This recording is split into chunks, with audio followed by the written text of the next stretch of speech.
My people, welcome back to Biafra Today TV, the voice of truth, freedom, and justice. Today, we must address a very important issue that's threatening our struggle: fake news. Fake news is not just a distraction, it's a danger to the Biafra movement. Let's talk about it. The journey for Biafra freedom is a serious and spiritual one. It is built on truth, justice, and the blood of our heroes past. But today, we are seeing a rise in rumors, lies, and misinformation spread through blogs, and even more especially YouTube. This is dangerous, because when you feed people lies, you confuse the masses, discredit the movement, and destroy trust. Let me ask you, if we claim to fight for a free and just Biafra, how can we build it on false information? Real freedom comes through honesty, discipline, and clarity. Imagine international bodies looking at Biafra news and seeing nothing but fake stories. They will not take us seriously. And our own people, who want to support the cause, get tired of chasing lies and conspiracy theories. Some fake news is not even accidental, it is intentional sabotage.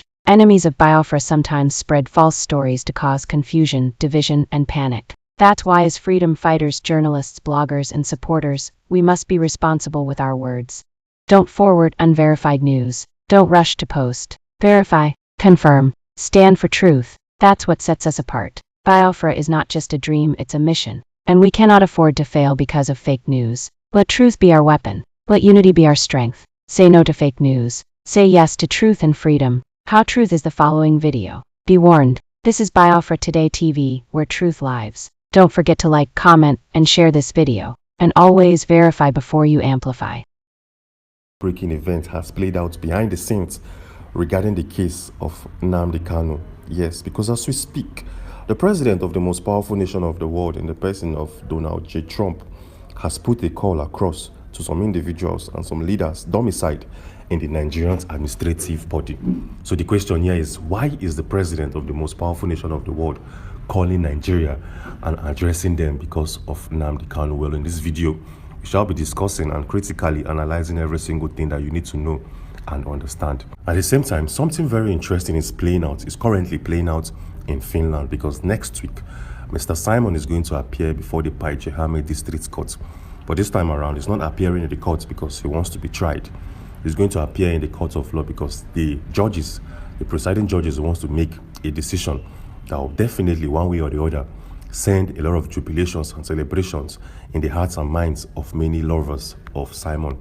So the question here is, what is this news that will make a lot of individuals from the USB celebrate and jubilate? Well, in this video, we'll definitely answer all of your questions. So let's start with the case of Nnamdi Kanu.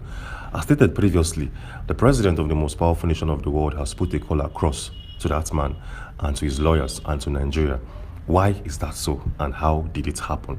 How did it happen? Well, it all kicked off on the 19th of June of 2025 when Nnamdi Kanu appeared before the Federal High Court seated in Abuja, Nigeria. Yes, in that court session held in Abuja, an individual from the USA was in attendance, an individual from the USA who traveled from Washington, D.C.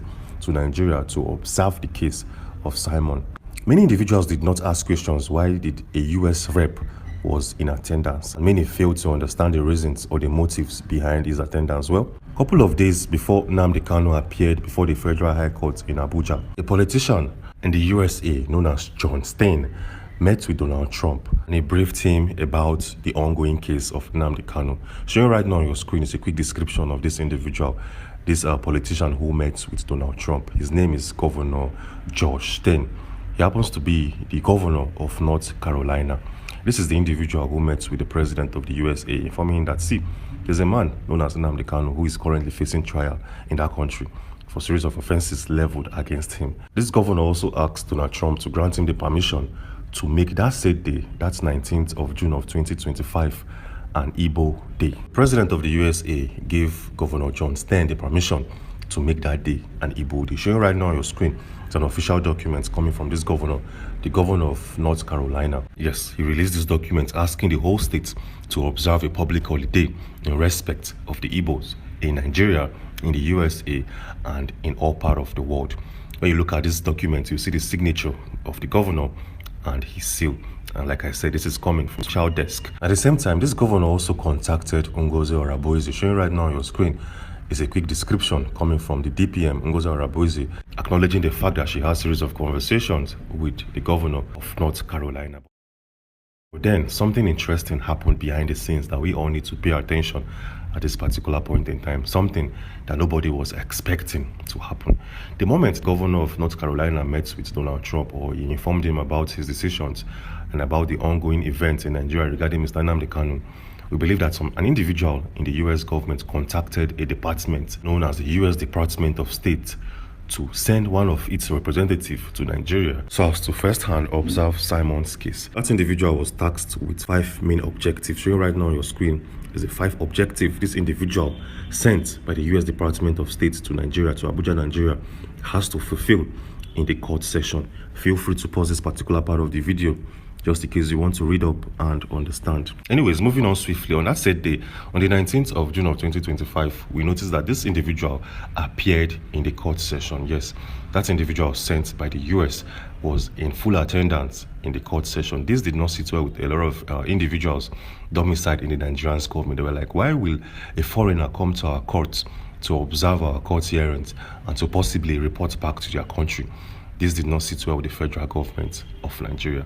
Interestingly, that same day, the presiding judge in the Federal High Court in Abuja officially closed the case of Mr. Nnamdi Kanu. Showing right now on your screen, it's an article coming from a news agency domiciled in this country, stating categorically that Nnamdi Kanu's case has been closed officially. But then we'll come back to this case in a minute because we have a lot of info to still share with you and disclose regarding the case of Nnamdi Kanu that will definitely blow your mind and surprise you. But then before we come back to this case, let's talk about Simon, a man held in Kilamakoski Correctional Center.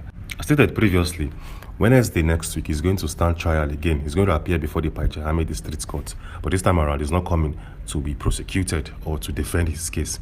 He's coming to possibly seek for a bailing condition. Yes, this came as a shocker because nobody was expecting the Paijahame District Court to grant bail to a man who is facing charges related to terrorism. So next week, Wednesday, is going to be a very, very big one. It's going to definitely shake the world if Simon gets released or granted bail. While making this video, we also noticed that something happened sometimes back. Yes, a couple of days back, when Simon appeared before the Paijahame District Court, something happened that was kept hidden, that a lot of media houses in Finland did not disclose or never wanted us to see or allow Nigerians to see. So the question here is, what is that info? Take a look at this publication showing right now on your screen. It states, a former municipal politician's voice broke when he told about women unalived in his region. And this individual in question is Simon. Yes, for better clarity and for better understanding, take a look at the highlighted part of this publication. It states, 3 of the women had been unalived. Their necks had been cut. I myself lost my mother when I was 3 months old. The unaliving of these women hit me very badly. And this was Simon speaking or talking about his mom, that he lost his mom when he was just a couple of months old. When he made that statement in the courtroom, the lawyers, his lawyer and the prosecuting lawyer, felt pity for him, and they said that Simon lost his voice. He became very emotional. Individuals in the courtroom session became very, very much emotional about the statement coming out from Simon. Yes, this is a very, very interesting one. This info has been kept secret because the Paijahame District Court don't want to disclose the fact that they became very emotional when Simon made that statement in the courtroom. Anyways, moving on swiftly, let's go back to Nnamdi Kanu's case. Let's go back to his case and see what we can find. Just in case you don't know, the Nigerian government has officially closed his case. Showing right now on your screen an article coming from Sahara Reporters stating the same thing, that his case has officially been closed. But then, a lot of things we need to still understand. Closing his case doesn't mean victory yet. It doesn't mean he has won the case. Closing his case, it's very, very big in nature. Let me explain. So, the Federal Republic of Nigeria has closed its case against Mazi Nnamdi Kanu. This means that the prosecution, that is the federal government of Nigeria, has finished presenting its evidence and arguments in the trial against Nnamdi Kanu. Essentially, they have concluded their side of the case and no further evidence will be introduced by them at this stage.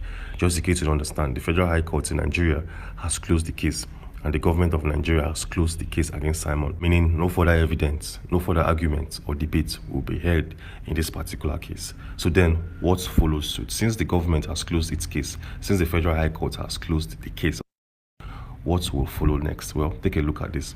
the court granted the defense, that is, the court granted Nnamdi Kanu and his legal counsel team 14 days to file its written address on a no-case submission.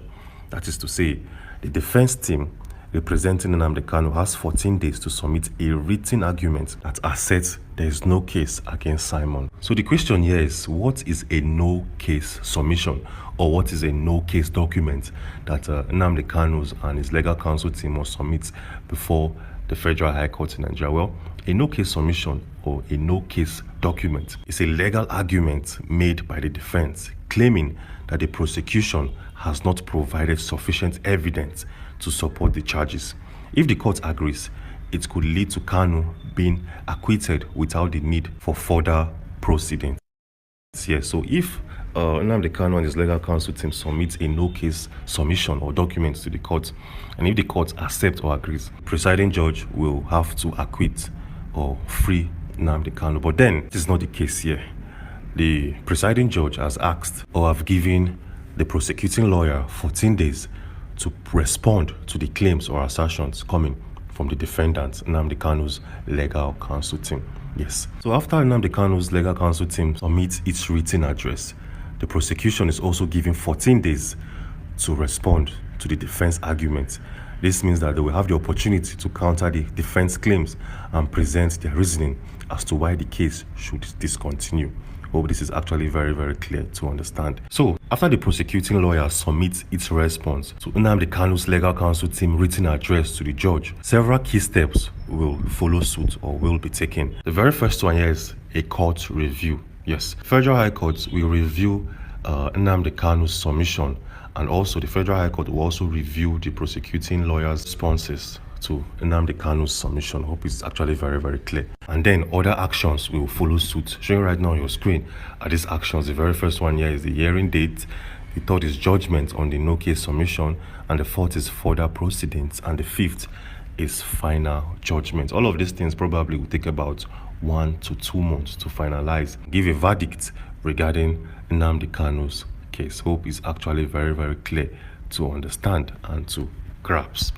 Anyways, moving on swiftly, something is currently happening within or in the USB government. Yes, something very, very heartbreaking is happening within the government of the USB.